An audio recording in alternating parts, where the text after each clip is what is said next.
Hey, welcome back to the show. Happy Thursday to everybody. We're getting really close to the weekend, so I hope everyone's got some great plans for the weekend laid out. And we got a pretty good show ahead of us tonight. We're going to be I'm going to kind of be rounding out the or at least for now, for this week, the whole hoax that's being thrown on us right now for the all these environmental whack jobs that are out there, saying we're going to destroy the planet. If you missed last night's show, go ahead and check it out again. I really kind of covered the last 50 years of global warming hoaxes, which is exactly what it is. And YouTube was good enough after previously pulling me off the air to kind of put a little disclaimer on there about climate change or global warming or whatever the fuck they're deciding to call it now. But so I thought tonight's topic would be fitting to kind of round it all back around, I should say, because tomorrow's show I'm going to get back on the political train. There's some things I've been noticing as I've been kind of doing my homework that no one else is really talking about. So I think I'm going to be able to close the week out pretty strong with what's been going on politically. That's kind of the underlining static of everything. But yeah, so tonight's topic is go electric, they said. And we're gonna talk about that, and I think some of the behind the scenes of what it really takes to build and maintain, and the effects on the environment that these electric vehicles really are putting out there. And but before we get started, here's a question I have, and maybe this is something that that you guys can try to answer a little bit. How many foreign countries do you really think are going to send aid money to help the victims of all these hurricanes in North Carolina and Florida? You think any foreign countries are going to send some aid money? You think? I don't know. We'll talk about it when I get back. All right, let's get the show started.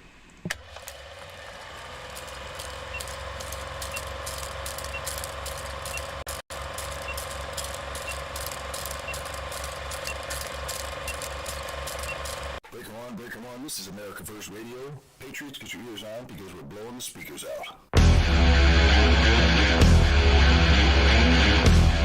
Lefty G. It is time for the Lefty G Show. The only show to get you right.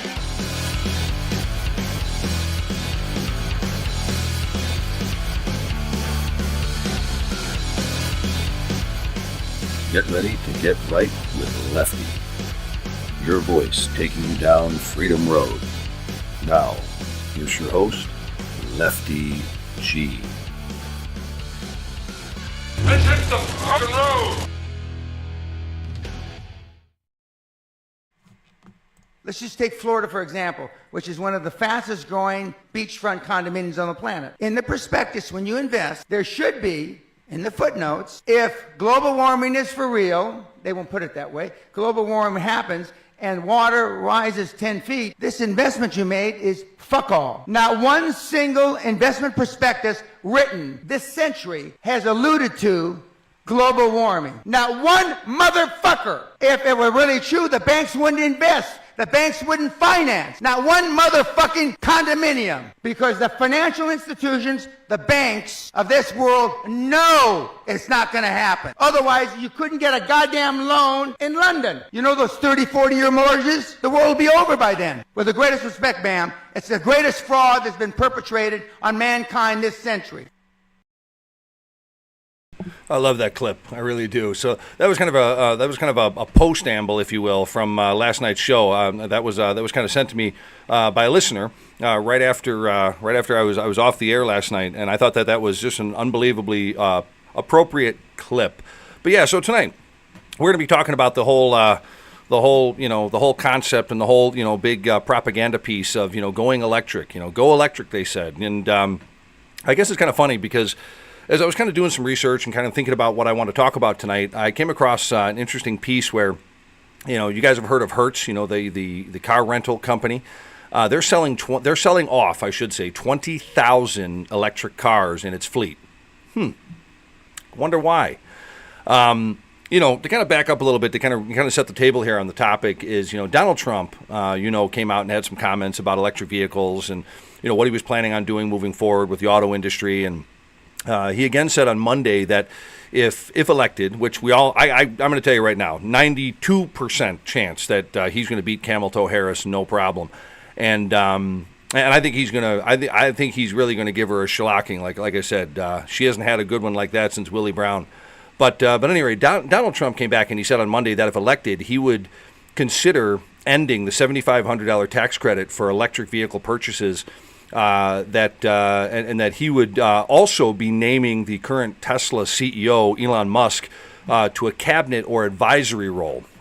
And as you know, Musk last month publicly endorsed Donald Trump for the U.S. presidential race. I think that's brilliant. I think it's brilliant what Trump is doing, and I really think that the addition of Elon Musk on his cabinet is something that is really going to bolster that. And I think two businessmen on the same cabinet. I think that's a good frickin' start. Two very successful businessmen, I should say, is a good start. But going back to electric vehicles and the whole concept of what they are, not long ago, we had these pundits and these other people telling us, pretty much all these, green bellies, these dummy craps, these pundits were telling us that gasoline-powered cars would soon vanish from the streets, and they were going to be replaced by, these sleek, space-age vessels, powered by electricity. And here's the thing: I want to step back because I'm an engineer. I'm an electrical engineer, and so I can see the behind the curtains. So I have a little bit of professional bias when it comes to this topic. And here's the thing: do you think for a moment, if we here in the United States, do you think for a moment, if we wanted electric cars in the fucking first place, we couldn't have already have had them? I mean, the first electric car came out in 1846. That was 35 to 40 years before the first gasoline car was ever even rolled off the assembly line. And everybody knew that, this message would be out and people were going to take it seriously, to all of the sales of the doomsday messages and the propaganda and the panic that electric cars could be pushed through. The politicians knew this, the different lobbyists knew this. Al Gore sure as fuck knew this. And they knew that these electric cars could be pushed through under a panic platform, because they would say stuff like Aramco or the Saudi Arabian Kingdom are going to run out of oil, as the panic message to the masses was being delivered, and they knew that folks would flock to electric cars, or at least that was their hope. We're seeing the trend kind of backslide right now, as I opened up with. Hertz is getting rid of 20,000 of their vehicles, and electric car sales are down. But all in all, that message, just like the idea of what they are today, it's all bullshit, folks. It's all bullshit. There are hundreds, I'm going to say it again, there are hundreds of trillions of barrels of oil right now as we speak. They're not running out of oil at any fucking time, especially in your kids, your grandkids, your great-grandkids' lifetimes. Ain't going to happen. And so, no matter how many subsidies and regulations the federal government pushes onto the market, consumers will and have, I should say, preferred gasoline, convenience, and reliability. If you go back and look at a show that I did a couple of days ago when I talked about the hurricanes, I talked about what was needed, what could get you through a hurricane. And electric appliances and all that kind of stuff weren't really on the top of the list. And folks are now waking up to the fact that, electric vehicles, or EVs as we're going to say right now, they haven't delivered on their highly anticipated environmental promise. Why? Because, information comes out. People learn more. You learn about what it takes to, build these cars and maintain these cars and, fuel these cars. And I think it all becomes relevant to Joe and Jane Public, even at the dumbest level, that these things were kind of, that everybody was sold kind of a bill of goods. And, even the zero emission label is misleading. Overwhelmingly, it is coal and natural gas that generate electricity for EVs. And if you look back in my previous show, I laid this out. I mean, that's it. We can't get away from that. And while the federal and state subsidies, have attempted to force the in energy transition, renewables make up, barely of a quarter of the national grid. And when I talk about renewables, I'm talking like to the likes of, EV cars, solar, wind, et cetera, et cetera, et cetera, And right now it's unusable as a technology to fully replace, I should say, what we have in coal and nuclear. Without our current platform of energy, we would literally be Amish. So without our dependency on coal and nuclear, we would be the fucking Amish. I shit you not. Which, by the way, did you guys know, what, you walk by and you see an Amish guy with his arm, up to his elbow, up, right up into a horse's asshole. Do you know what they call that guy? A mechanic. All right, moving on. And so in the recent events that have occurred with the hurricanes in North Carolina and Florida, I wanted to mention the real situation you face as an electric car owner. Imagine for yourself that you're in North Carolina or you're in Florida and you're an electric car owner. If you're caught in a natural disaster like these two hurricanes, we all know hurricanes happen next to oceans or gulfs, basically salt water. If you have a lithium-ion battery or an electric vehicle, move it out of your home, as salt water could ignite the battery and start a fire. And so what I'm going to try to slow this down for the people that don't understand electricity, but what lithium-ion technology, batteries is EV chargers, golf carts, scooters, your electric car, okay, all of those things.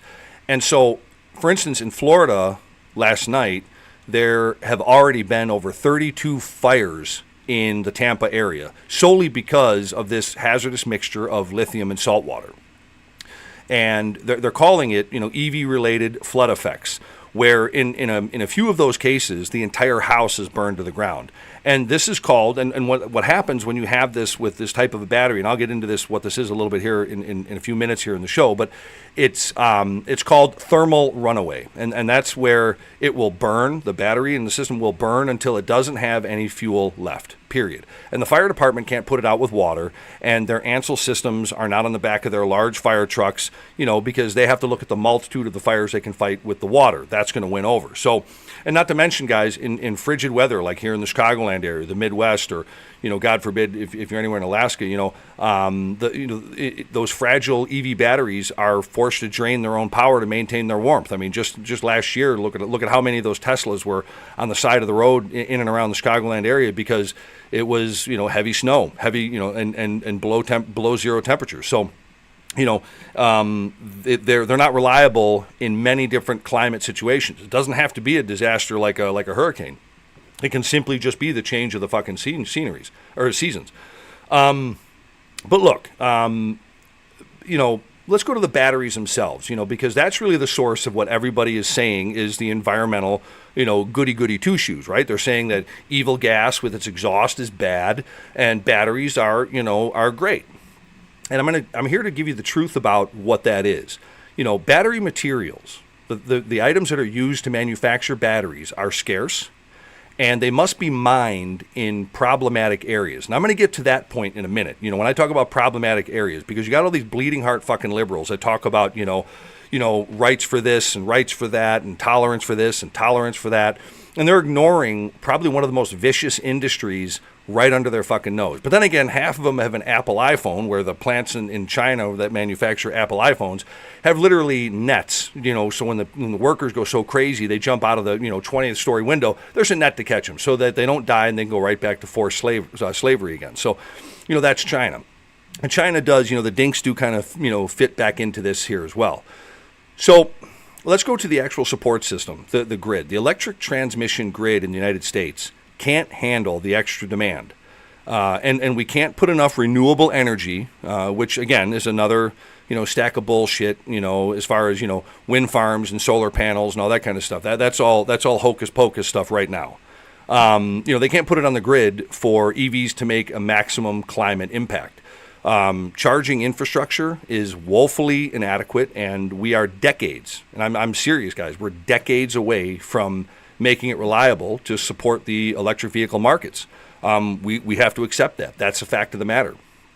But let me go back in here. But to keep on with the hurricane and, the / go electric topic for a minute, let me do a little conspiracy theory time here with old Uncle Lefty. And one of my listeners out there, Bridget, you're gonna enjoy this one, I think. Wouldn't it be crazy if the largest lithium mining company in the world, 3 days before the hurricane, filed their mining permits to harvest said lithium right outside of Asheville, North Carolina? Wouldn't it be crazy if the mining company was just given $250 million in grants to help the construction of their mines right outside of Asheville, North Carolina? And wouldn't it be crazy if a month before the hurricane, BlackRock acquired 2 million shares of stock in said mining company? That seems pretty fucking crazy.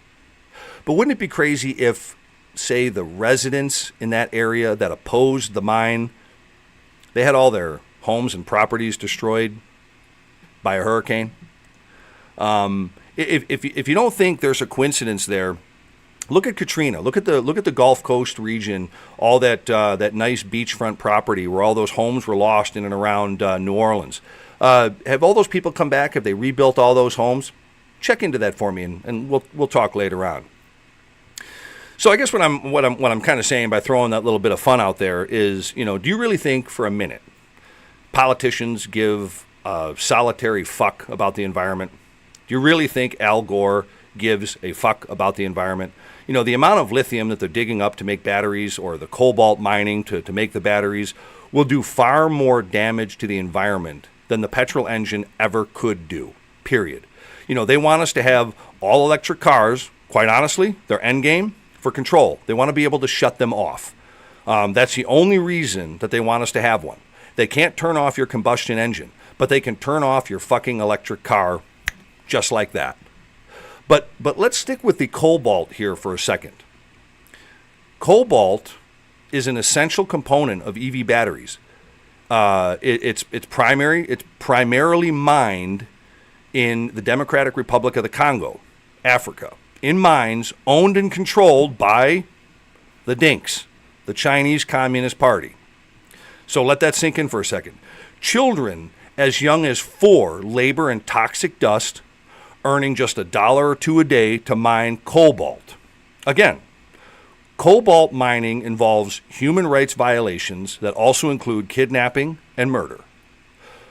Or, a little more mildly, but still a human rights violation, the forced relocations of villages and water pollution to add to the mix.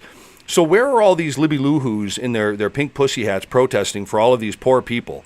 I guess maybe they're not getting enough abortions. I don't know. I don't know what's the problem. I mean, they need something to, they need a George Floyd. We need a criminal that likes to hold a gun to an 8-month-old pregnant lady's baby to be overdosing on fentanyl and have a whack job police officer put his knee on his neck too long. And then maybe they'll figure out that the dinks are abusing people to harvest a highly toxic material that we really don't need in a battery or a car in the fucking first place. But anyway, I digress. So the cobalt. The cobalt, once it's harvested in this terrible way, is then shipped to China for refining. After this, only about 5% of the lithium-ion batteries are recycled. Here we go, folks. A highly toxic metal after refinement. Think of nuclear. Think of all these other, spent fuel rods that become radioactive. Now, I'm not saying cobalt is doing that, but there's a toxicity to it. Only 5% get recycled. The other 95% are in landfills right here in the United States. Think about that. And again, these cobalt deposits, I'm going to call them, in landfills are highly toxic. They cause lung disease, heart failure, and cancer from exposure. Even touching the chemical can cause an instant rash. I mean, instant, just like that, instant. So, and here's the funny thing. 20, 30, almost 40 years ago, cobalt was deemed a worthless metal. Literally, it was a worthless metal. So, and I guess for me, I've kind of had a little bit of a brush up with the whole environmentalist thing, for pretty much the bulk of my career. And I'll never forget, this was back in like 2002, maybe 2003. There was a particular light fixture manufacturer that we went to like a kind of a seminar. They call it a lunch and learn, and it's kind of like they want to come in and they want to show you their new products. And so this particular product at the time was called a light harvesting device. And I thought that was kind of interesting, a light harvesting device. And I'll tell you what it's called now versus then, but let me finish the story first. And when we talk about a light harvesting device, it's the process or period of gathering something, because harvesting, there's the word. And I thought about it. I said, okay, you're harvesting, you're light harvesting, but light immediately dissipates because it's a form of energy upon release, right? So, and if you think about it, light itself is considered an energy source because it travels in waves and carries energy in the form of photons, tiny little packets of energy, emitted by hot objects like the sun or light bulbs or lasers. And, essentially, light is a type of electromagnetic radiation that can be harnessed to generate electricity, particularly through like solar panels and convert sunlight into usable power and all that kind of stuff. However, they said the word harvesting. And I remember thinking to myself, harvest, you can't harvest something that immediately, goes away upon its charge point. It's energy. So how do you harvest something? What do? Do you keep it in some kind of an alternator? So I raised my hand. And the guy admitted that they're not really harvesting anything. They're not storing any of the light. It's basically just an occupancy sensor. Yeah, that's all it is. And they changed the name to I'm not saying I had anything to do with the name change, but it's called, an occupancy sensor. That's what it's called.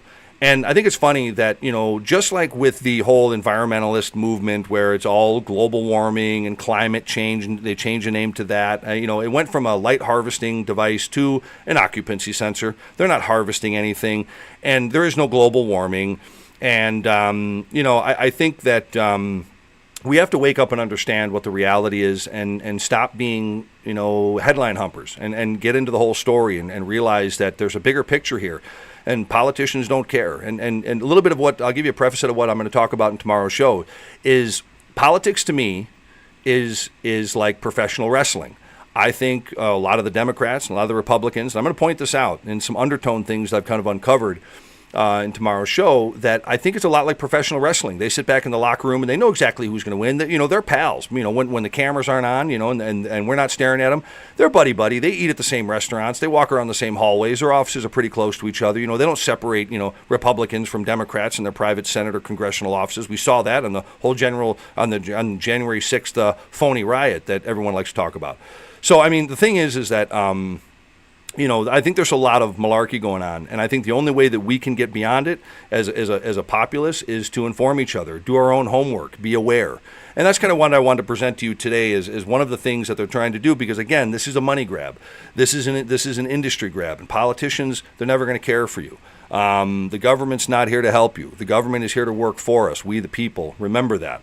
And I think if we do, we're gonna be better off for it. And yeah, Biddy, what do you think, man? Dave's Vault, man, the Templars. I love this. Yeah, this was one of the best Christmas presents I've ever gotten from a tremendous and wonderful person, and I love her for that.